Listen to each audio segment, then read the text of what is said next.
We are counting the days until training camp, and our beloved researcher, Michelle, has been in the lab, connecting dots, putting things together, digging up the best 49ers news, stats, notes, nuggets, all that stuff for you. We'll go over all of it on today's Gold Standard podcast.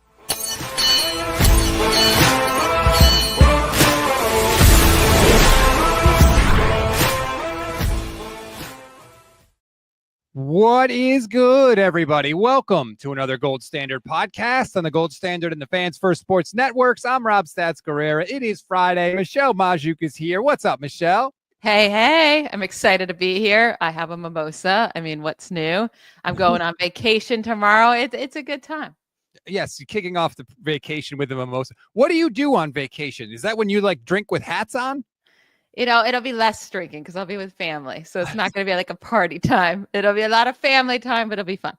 Only person in the world that does less drinking on vacation than they do when they're not on vacation. But hey, you do you. I'm not here to tell anybody how to spend their free time. So for anyone that doesn't know, Michelle is a researcher for NFL Network. And as part of the, getting ready for this season, you've been in the lab, you've been putting stuff together, and you have some 49ers info for us that you shared with me before the show that I'm very grateful for. Thank you.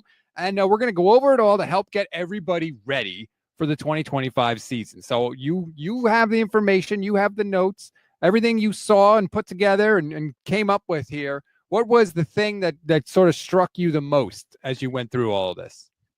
This is kind of a two-parter here. It's about their, terrible record last year, but also their terrible divisional record, right? Because let's start with this fun note. So the 49ers have made it to at least the NFC Championship or won fewer than 7 games in all of the 8 seasons under Shanahan. So it's been 4 seasons where they, played in the NFC Championship and 4 losing seasons under Shanahan. And they're bad losing seasons, not like the 8 wins. It's 6-10, 4-12, 6-10, 6-11.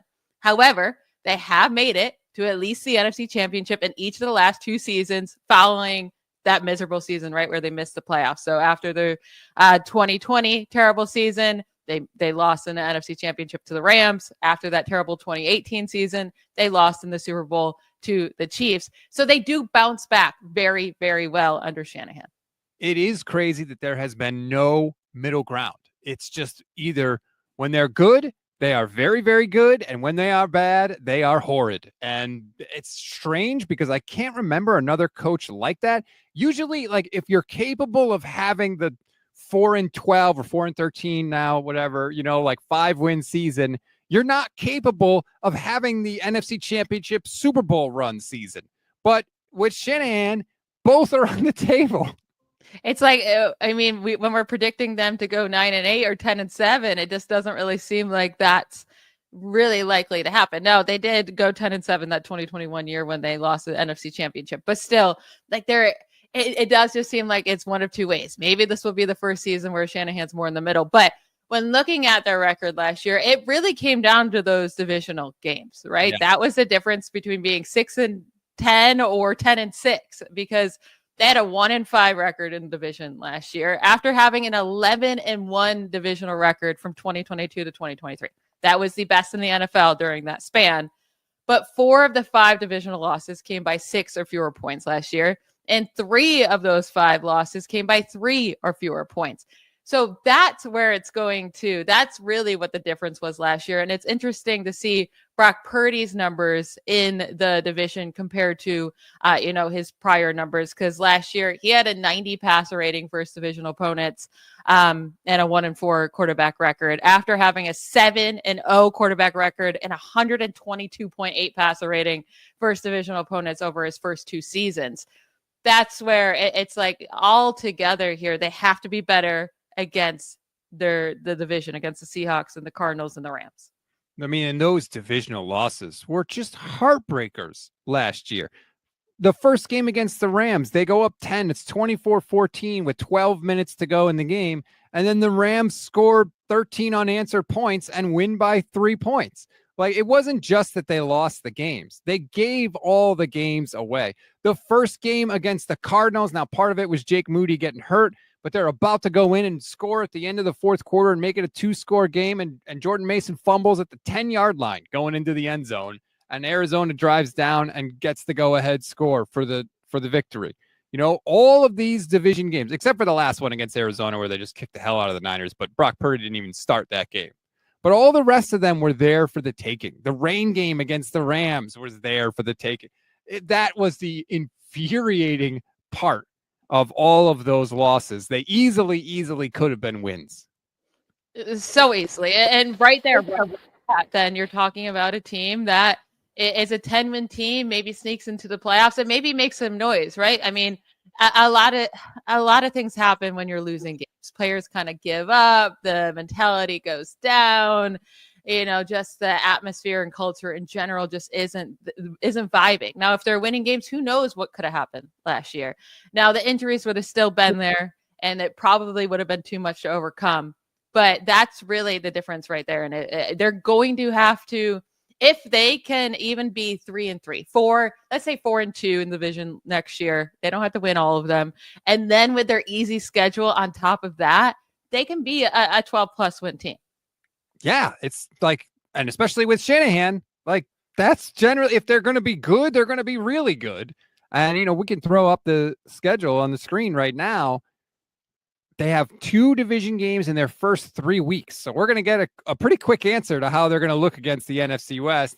And they have 3 division games in the first 5 weeks, because then they play the Rams. What is that? Week 5. So they're going to have half of their division games over with by, October, which is wild. It is wild, but it's also kind of nice because we're going to know really where they sit in that division pretty quickly. And it doesn't come down to the last 3 weeks of the season and you can be looking so pretty and then kind of ruin it then. But also with this being a younger team, maybe that's not ideal because it might take time for them to, come together and gel. So maybe you want those divisional games later, but I am okay with getting them over with. And then let's say they make the playoffs, right? Because of the schedule. I have a fun note here. So the 49ers have reached the conference championship in each of their last 7 playoff appearances. That's tied for the second longest such streak all time. So in NFL history. Only the Patriots from 2011 to 2018 had a longer such streak. They won 3 Super Bowls in that span. The 49ers, unfortunately, have won 0 Super Bowls, and they're 7 times making the conference championship. But then all the other the Chiefs right now in their stretch, 7 season streak of making the NFC championship or AFC championship when making the playoffs, 3 Super Bowl wins during that span. The 49ers from 1988 to 94 had a 6 year streak. That was 3 Super Bowls in that span. And then the Raiders with 6 from 1973 to 80. They had two Super Bowl wins in that span. So either the 49ers have really missed their window, or let's see if they can keep going with this streak. And the important thing with this streak, too, is that's not just the Shanahan thing. The streak starts with Jim Harbaugh, because Jim Harbaugh came in 2011 and went to 3 straight NFC championship games. They came out of nowhere, coming out of the lockout in 2011, and got to the NFC championship game and lost to the Giants. Thank you very much, Kyle Williams, for fumbling 2 punt returns. It's always the special teams, Michelle, that bites us in the ass. Then the next year, they play the Falcons in 2012. They win in Atlanta, tied for the biggest comeback in NFC championship game history, which no one remembers, of course, because they lost that Super Bowl. Then the year after that, they go back to the NFC championship game. This time they got to play in Seattle, and Kaepernick throws they're driving down at the end of that game, and Colin Kaepernick throws the pick that's tipped up by Richard Sherman, caught by Malcolm Smith, both of whom would end up playing for the 49ers after that happened, and the weirdest thing ever. And then we get to Shanahan, and we all know what Shanahan has done. So that's a 2-coach span. But when this team, that's why I've been saying this year, Michelle, get to the playoffs and anything can happen. Who knows where this team could end up? But you got to get in the door first. They got to get in the door, and it also depends on, so much is luck when getting into the playoffs too, right? It's your draw. It's the draw of the matchups. What team is, maybe you get a team that's not as hot that year. When the Buccaneers beat the Eagles 2 years ago in the wild card round, they drew a really good matchup, right? The Eagles were falling apart, and it just all worked out. They got to play at home. because of a bad division. It's just like there's so many different ways that things can work your way or work against you. But when you're in the NFC, it's not like you can draw that bad of a matchup. Like I can't think of one that you're like, they're unbeatable, right? It's not like having to go to Buffalo in the wild card round, or having to go to Baltimore, or having to go Baltimore to Kansas City in the playoffs. True. But in the wild card round at home, I would trust Baltimore, but or having to go to Kansas City, where you're just like, you're just never going to win that, right? If you're a wild card team, that's just not the case in the NFC. So just get in and you're good. And I'm for it. If you're going to make the playoffs, you might as well go deep, right? Forget these like one and done, losing the wild card matchup. Screw it, babe. I'd rather not make the playoffs than be, I've been a Steelers fan for my whole life, but the last decade has been brutal in terms of, they sneak into the playoffs, I'm so excited, and then they get destroyed in the wild card run. It's not fun. And you kind of knew they were going to get this. Like you knew it was probably going to be. And I say it all week long. They're going to get destroyed. But in the back of my head, I'm like, well, there's a chance, right? Any given Sunday. And then there's never a chance they get destroyed. Yeah. Well, that is brutal. But there's no reason the 49ers can't make a run, especially like you said, if the defense, particularly the defense, because that's where a lot of their young guys are. If they get their pants on basically at the second, or the last quarter of the season, and maybe they start to really gel and solidify into a unit. Who the hell knows? But yeah, that's a crazy streak. The fact that it incorporates two different coaches too, and they've gone to the NFC Championship game in 7 straight playoff appearances is pretty wild. It really, really is. Now, I want to pivot to Brock Purdy because, he's my love and I always want to have his back. But there's just like, it's so easy to write research notes about Brock Purdy. And the big storyline this offseason is going into the season is going to be, is he worth the big contract, right? And it's just so funny to look at what he's done and the disrespect that this man gets. So the only quarterback that's had a higher passer rating than Purdy over a player's first 3 seasons in NFL history is Patrick Mahomes. And the top 4 list goes Patrick Mahomes, Brock Purdy, Kurt Warner, and Lamar Jackson. You cannot tell me that there's been nobody else that's played with good weapons, with a good play caller and a good coach, right? That like, there is something to being on this list with those men. Like, that is impressive. You can't just say Brock Purdy's the only one that's been advantageous with his team. Like, Mahomes had Tyreek Hill and Travis Kelce and Andy Reid. Why do we not hold that against him? Kurt Warner had one of the best offenses surrounding him of all time. Lamar Jackson's just really, really stinking good and does a lot of it by himself. But that's besides the point. But then also looking how he does it. So he leads the NFL in completion percentage on downfield throws since 2022, since entering the league. Second in downfield passer rating. So downfield means 10 plus air yards, behind only Lamar Jackson. And then also first in passing yards per attempt on downfield passes. So like, it's not just yards after the catch that's getting him these numbers. And then also he has the highest passer rating among all quarterbacks when outside the tackle box. And the top 3 is Purdy, Joe Burrow, and Lamar Jackson. Again, like he's making it's not just these easy step back throw plays because he has Kyle Shanahan and good playmakers. He is actually special, and people just don't give him the time of day. First impressions are really hard to break, right? So I think the fact that our first impression was 2022 when he came in with a loaded roster. And to me, and people think I'm crazy and think I'm wrong, but I don't think so. He didn't throw as much down the field in 2022 as he did in 2023. Now, he still threw further down the field than Jimmy Garoppolo, but he was more of a shorter passer from my memory in 2022 than 2023. And a 7th round rookie wasn't just like throwing dimes down the field coming off the bench. Wow, shocker. And he was still doing it more than Jimmy by far. But I think that that's their first impression. And that, if you're not a Niner fan, you're not watching Brock Purdy every week. And so I think that is what has happened to people, is that it's really hard for them to grasp the fact that last year, this offense got basically no yards after catch, after leading the league every year before that, right? So it's like, what do we know about Kyle Shanahan? It's yak yardage. Well, the offense has actually been changing because of Brock Purdy, I believe. But people, again, if you don't study this team and follow this team closely, you don't know about it, but it is different.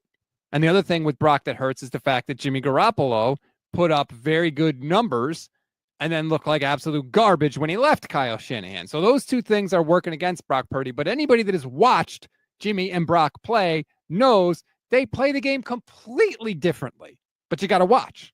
You got to watch. And yeah, it's really not coming from yards after the catch. It's not coming from a bunch of rhythm throws, at least the last couple of years. Like you said, his rookie season, yeah, sure. I mean, he was definitely following Shanahan's system to a T, and he thrived in it, and good for him to come out like that, being the third stringer coming off completely cold in a rookie season. Like, I'm fine with that. I just love that last year, down year for sure, still ranked 13th among quarterbacks in passer rating, and a year that people just like hate on him, still ranked third in passing yards per attempt in the league.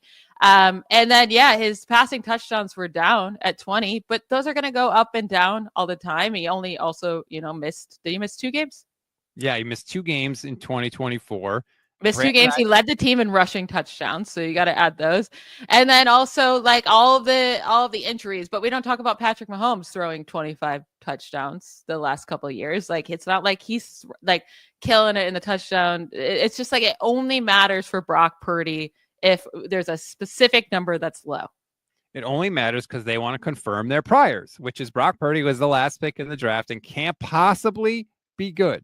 There's 2, and he's the only guy in the league that gets yak, and he's the only guy in the league that has a good play caller, and he's the only guy in the league that has good weapons. It's just not a genuine argument. It's just not. Like, people just want to ignore what they want to ignore, and they only want to look at things that confirm their priors. And it's incredibly, incredibly frustrating. I see this note in your research here, and I love this. The Niners are 4-1 and average 28 points per game in playoff games in which Brock Purdy throws at least 5 passes. And of course, you have to put that in there because of what happened in the NFC Championship game in 2021. But think about that. 4-1, and they average almost 30 points per game in the playoffs against theoretically the best defenses in the league. And the only game they lost is, of course, the Super Bowl against the Chiefs and Patrick Mahomes in overtime. In overtime, in a game where there's no reason for it to go in overtime either, right? Like you can say the offense let them down in the regular, in regulation because they didn't put up enough points, but also like the defense could have stopped Mahomes and not allowed it to go to overtime too, right? But yeah, you can't point at many quarterbacks that have had the success that Purdy has had over the last 3 years. But it doesn't count. But if he had won that Super Bowl, it would have all that would have completely gone away, I think. Like, if that's the crazy part about it that drives me nuts, Michelle. If Nick Bosa manages somehow to make a tackle on Patrick Mahomes on 4th down in overtime of the Super Bowl, right?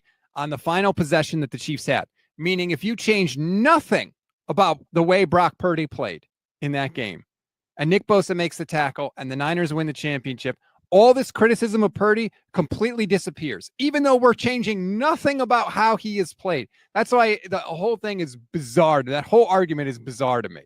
It really, really is. And I just looked up Mahomes' numbers real quick just for fun. And I'm not trying to say Purdy is as good as Mahomes. I'm not trying to say that. It's just like, it doesn't make sense to me when people hate on Purdy and then for specific numbers and not, other players across the league. But Mahomes scored 28 total touchdowns last year, 26 passing, 2 rushing, and had 11 interceptions. Purdy in 15 games had 25 total touchdowns, again to Mahomes 28, and 12 interceptions. Like, it was very, very similar.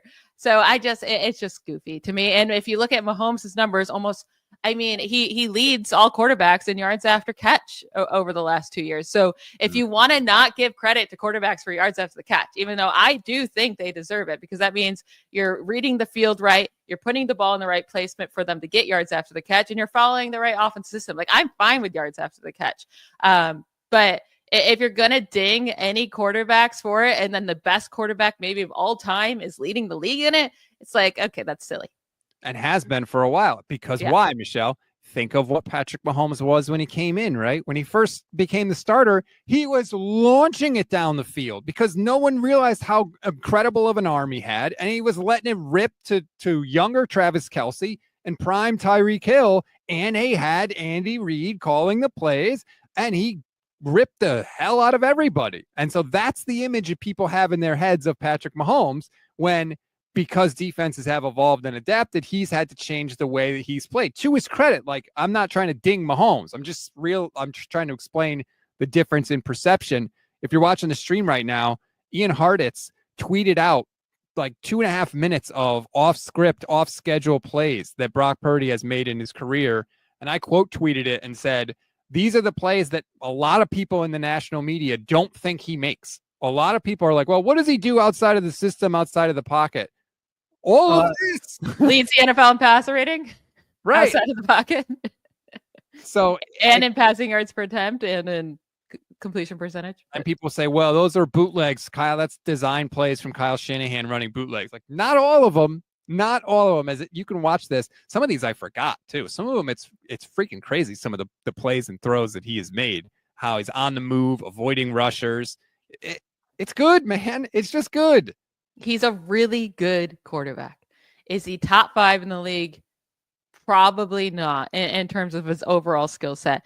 Is he top 10? Absolutely. And he has the ability in any given year to be top 5. So I'm going to take that. Yeah, I don't know how you can say he's not a top 10 quarterback. I really don't, like, unless you're just completely ignoring the numbers. But then it's like, okay, then what are you basing it on primarily? And it's like, I don't know.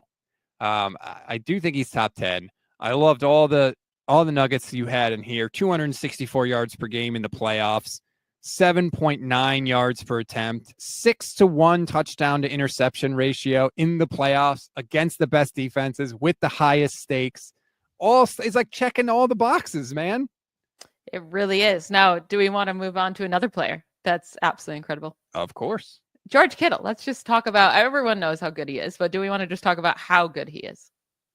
I love talking about George Kittle. And why that if he's the focal point this season, why that could be plenty for Brock Purdy, right? Like we're a little bit worried about the wide receiver position, but if they just give Kittle more routes and more targets, it could be perfectly fine. So I have a lot of fun notes on Kittle. I'll try not to say them all, but Kittle is one of 3 players to have multiple seasons with 1,000+ receiving yards on fewer than 100 targets. And he's done it in each of the last 2 seasons. The other 2 are wide receivers because tight ends just don't do this. But the other 2 are A.J. Brown and Deshaun Jackson.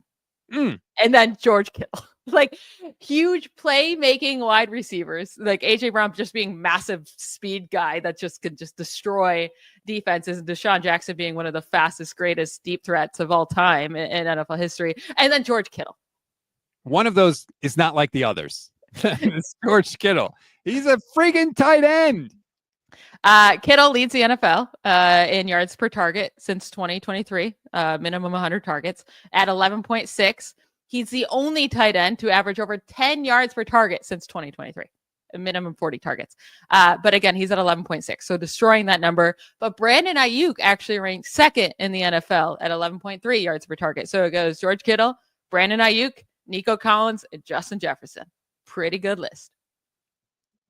It's all Shanahan though, right? It's all Shanahan. Doesn't count. Doesn't matter because Kyle's calling the plays. It's like, well, damn, man. Like sometimes we make like what it would take to call someone great so narrow just for no reason whatsoever.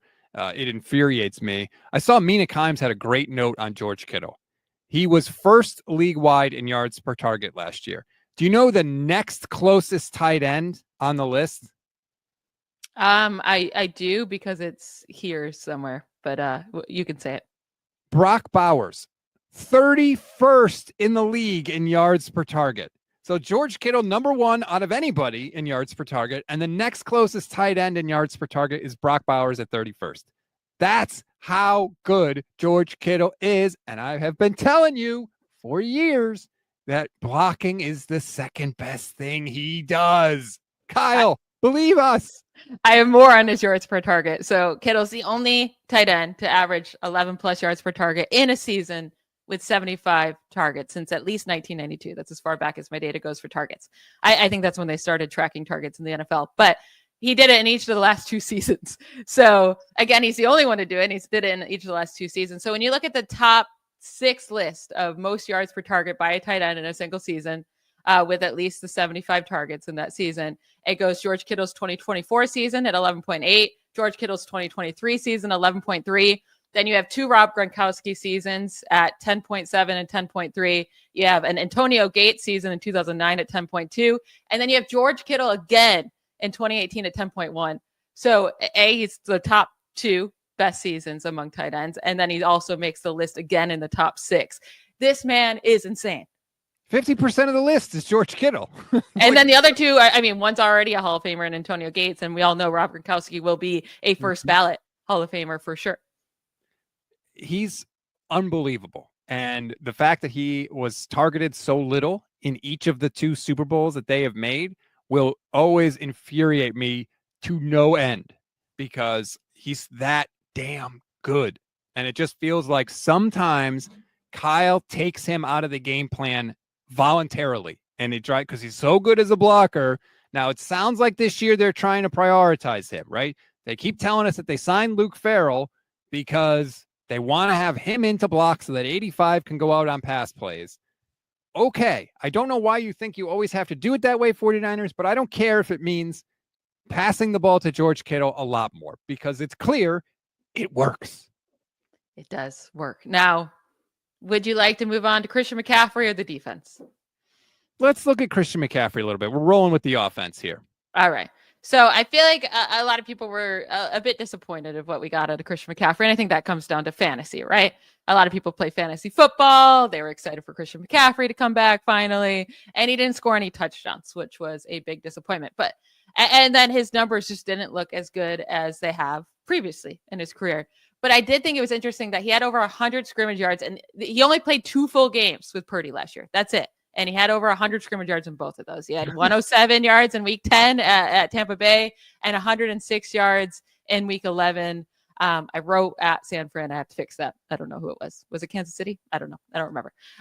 But then the other 2 games, Purdy did not participate against the Packers. And then McCaffrey played just 12 snaps before getting hurt against the Bills. So he still was doing what he normally does. It just the touchdowns weren't there. And maybe the big plays weren't there. But I still think he totally has it moving forward this year as long as he's healthy.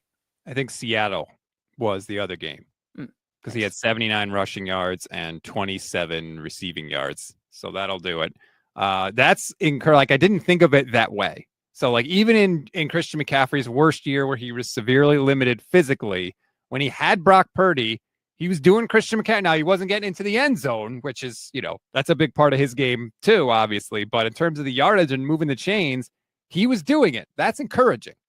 And now let's talk about the end zone. Like Purdy leading this team in rushing touchdowns, that's a huge issue, right? And that's not going to happen this year if McCaffrey's healthy. And it cannot happen. And especially with only 5. It's not like Purdy put up 10 rushing touchdowns out of nowhere. It was 5 rushing touchdowns and he led this team. It's also a big reason why they struggled so much in the red zone. And we can love Jordan Mason. I mean, I clearly don't. But, I mean, he got a lot of chances and 3 rushing touchdowns. That's it. Isaac Guerrero had more than him with 4. So there was something there with Mason. There's just always something there with the short yardage. I never trusted him in those situations. So, and when you're having a backup like Jordan Mason and a power back, that's the number one thing you're going to have to do. Right? Especially if Christian McCaffrey's healthy and Mason's just coming in for some short yardage situations. I just don't think he thrives there. It made no sense for them to keep him. So I just looking at that, obviously, if Purdy leads this team rushing touchdowns again, they're probably going to have a pretty bad record. Well, they were down to RB5 last year too.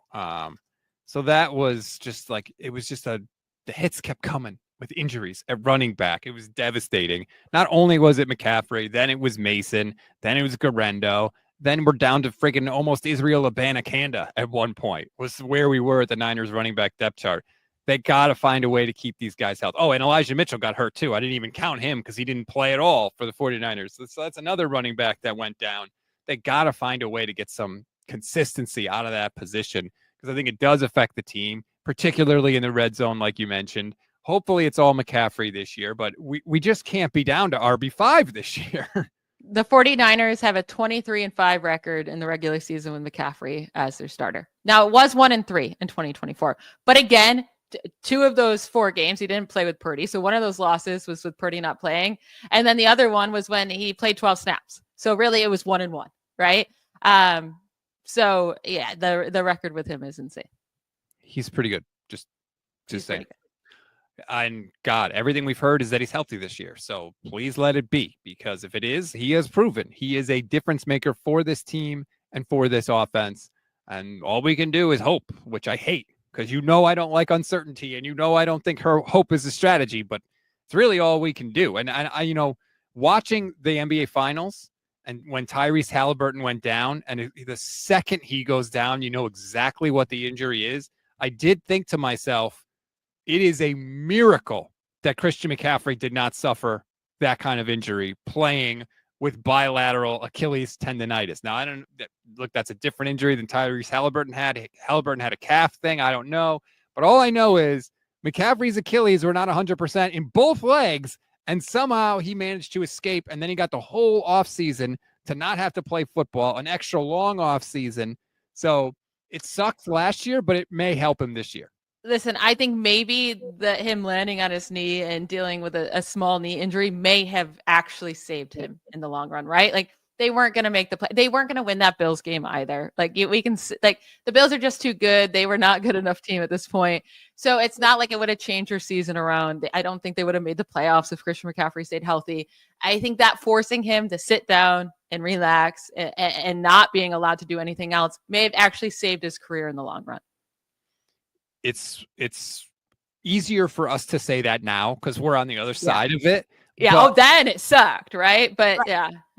Well, it's like the 49ers being terrible in 2018 allowed them to get Nick Bosa in 2019, right? Like, yeah, it was horrible that Jimmy Garoppolo got hurt in 2018 and the season went into the toilet. But when you're on the other end of that, you can make some good things come out of it. And so that's where we are, hopefully, with the 49ers and Christian McCaffrey. All right.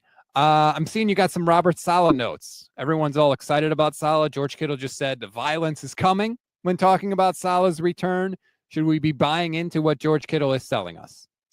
Maybe. Let's talk about this defense last year real quick. So it always surprises me just how bad they were in points per game allowed. Like, I remember them being bad, but I don't remember them giving up the fourth most points per game in the NFL. They allowed 25.6 points per game. Only the Titans, Cowboys, and Panthers allowed more last year. However, what's really interesting is that they actually weren't too bad of a defense in like total yards per game allowed. It was 317 yards per game allowed. That actually ranked 8th fewest in the NFL. So they were a top 8 total defense last year. Where they really, really struggled was the red zone, right? They allowed a 68.4 opponent red zone touchdown percentage. That was the second worst in the NFL. That's where they need to fix it. They need to fix their problems. And hopefully that's where Robert Saleh can come in and fix those issues, because we've seen this defense be so good for quite a while now. I mean, they had the number 1 scoring defense in the NFL over the previous 2 seasons from 2022 to 2023. So them falling off that hard just doesn't really make all that much sense. And it just does come down to, those missed tackles, that red zone defense. Also, just the lack of playmakers outside of Nick Bosa and Fred Warner, I guess. But even Fred Warner was dealing with the fractured ankle, so he couldn't do as much last year. It is interesting to see the turnover that they've made on the defensive line, because they released pretty much everyone, right? They released Leonard Floyd and Drake Jackson and Javon Hargrave and Malik Collins. So it's going to be a pretty much brand new defensive line with Michael Williams, Bryce Huff, Alfred Collins, and then CJ West, wherever they rotate there. And then obviously Nick Bosa is the one constant. But looking at their sets, they needed this change. Last year, they had 67 tackles for loss as a team. That was the 3rd fewest in the NFL, behind only the Panthers and Patriots, who stunk. They had a 54 team PFF run defensive grade. Bosa was the only 49ers defensive lineman with a 60-plus PFF run defensive grade last year. And then Bosa is just the only guy that gets sacked for a long time now. They needed a shakeup. So I'm happy that they did it. We don't know if these guys are the answer, but we know that the guys last year were not the answer. That's what it's like. What are you afraid to lose? Like I would have liked to see them keep Leonard Floyd, just because keep Leonard Floyd, but still add everybody that you added. So instead of Leonard Floyd becoming a starter, he's just a depth piece. I think Floyd and Huff would have been just too much the same. Maybe, but I feel like you can find roles for guys. I think less Leonard Floyd would be more Leonard Floyd. I think he'd be more effective if you used him less and you had other guys around him. But all those other guys like Javon Hargrave, it was over. It was over. It wasn't working out. And everybody else, don't let the door hit you on the way up. They had to make turnover. They got younger in a big way. Now, we don't know if those guys are any good, but I think it was a move that had to be made. Even letting Hufanga go. As cool as he could be at times, he was incredibly frustrating too. He would take some angles on some plays that would lead to some explosive plays for the opposing offense. He could not stay healthy on the field. He also missed a lot of tackles. As cool as moments as he gave us, and he gave us some awesome moments. I mean, that interception of Stafford on the screen pass, that was like so freaking phenomenal. He recovers the blocked punt in the playoff game against Green Bay and runs it into the end zone. Like, he has moments that are awesome, but honestly, like, I understood them not wanting to pay a market rate contract to that guy, even though we did love him at times. Yeah, and he had the big knee injury, so that was just hard to trust that. Mm-hmm. I do think it is important to have those playmakers on defense, even if they're not consistent and they let up the bigger plays. That is one thing that the 49ers have just been lacking. Like, who is their big playmaker that's going to come up with the clutch interception at that big moment? That was Hufanga for a bit there. Like, who would you name as that guy right now? Well, before he got hurt, that was what Fred Warner was doing last year.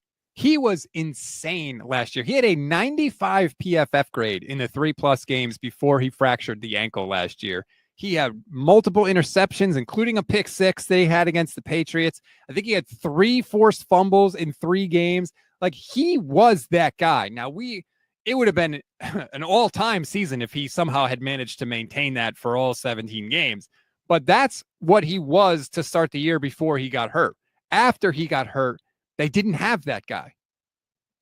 It will be really interesting to see, like, with Robert Saleh, are these pieces enough, right? Because we know how good he was with the Jets defense from 2022 until he got fired in week 5, 2024 last season. The Jets ranked 6th in points per game allowed in the NFL during that span, 1st in yards per play allowed, 1st in total yards per game allowed, and 1st in passing yards per game allowed. And that's super impressive when we saw Robert Saleh do that with the 49ers in a 2-season span from 2019 to 2020 before he left in 2021. Their defense ranked 1st in total yards per game allowed, 1st in passing yards per game allowed, and now 10th in points per game allowed, but they had some bad quarterback play in there, so maybe that kind of played into that. But we know Robert Saleh has a history of being a really good defensive coordinator, right? Or a defensive play caller even when he was the head coach for the Jets. Did they add the right pieces this offseason? That's the biggest question mark for this team. And there's no way to answer that until we see him play. And if they are the right pieces or they aren't the right pieces, it's sort of on Robert Saleh, because from everything we've heard, including directly from the owner, it sounds like he got to make all the picks when it came to who they wanted on defense. I mean, Jed York kept saying, Robert Saleh's in the building. And so it sounds like if these guys, these are the people he wanted. Bill Parcells has that famous line, right? If they're going to let you cook the meal, they better let you shop for the groceries. Well, they let Robert Saleh shop for the groceries. So if he can't cook the meal, it's on him. It is kind of interesting, though, that the Jets defense did get much worse without Saleh when Saleh was gone last year. And like Sauce Gardner had a down year. They really they haven't had these insane pass rushers with the Jets in Robert Saleh's time. They didn't have these great edge rushers. Now the secondary was so good, so that's maybe what they're lacking here. I don't know. It'll be very interesting. I think the defense is definitely the wild card here. I trust the offense a lot more, even with our worries about the offensive line. I just trust Brock Purdy and George Kittle and Christian McCaffrey to figure it out with Kyle Shanahan. The defense is the big wild card, and I'm happy with the changes they made. I'm happy that they got Robert Saleh. I'm happy they're changing up these players. I don't know if I'm happy with the players they chose, but I mean, last year's players were not working, right? And it didn't look like they were going to get any better. So I am fine with the changes they have made. We just got to wait and see. I agree. I will say, best case scenario for the 49ers, they get a couple of the guys they picked on the defensive line are good, right? Micah Williams Alfred Collins, CJ West, pick two of those guys, whoever the case may be. If that happens and you get two really good defensive linemen plus Nick Bosa plus Bryce Huff, you're talking about the kind of defensive front that they had in 2019. Now, the flip side of that is they all stink, and you're in the exact same position you were last year, which is Nick Bosa has to do everything by himself on the defensive line. Bryce Huff either is ineffective or just doesn't get to play because the Niners can never force people into, kind of must pass situations. So Bryce Huff isn't on the field because he's not a 3-down player. And then you're there last year. What is the middle road of that, right? The middle road is one of the rookies is good. And if that's the case, where does that leave the 49ers?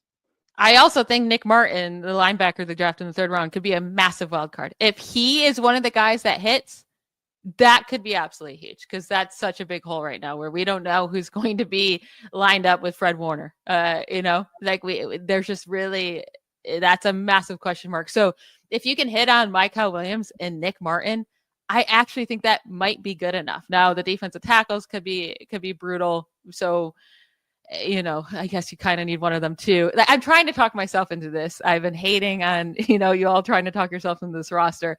There are a lot of questions, but there is a formula for success with this team.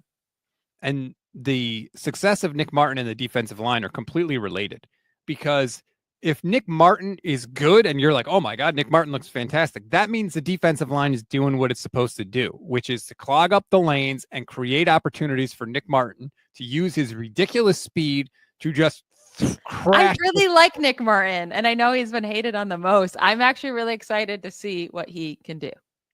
He's fast and he's a good tackler. The problem is he's small. That's the scary part with him and people are worried he's just going to get swallowed up, right? Because you're playing against the biggest, fastest people. Well, you get to, kind of hide behind 350-pound Alfred Collins, maybe it'll work out. Yeah, and that's a thing that's possible too. Like we have seen smaller linebackers succeed in the NFL. It's not out of the question. It's just not the norm. So again, there's no way to know this for sure, like you've talked about. But I think that people like to look at the defensive line in a vacuum and Nick Martin in a vacuum. And the reality is one is going to affect the other.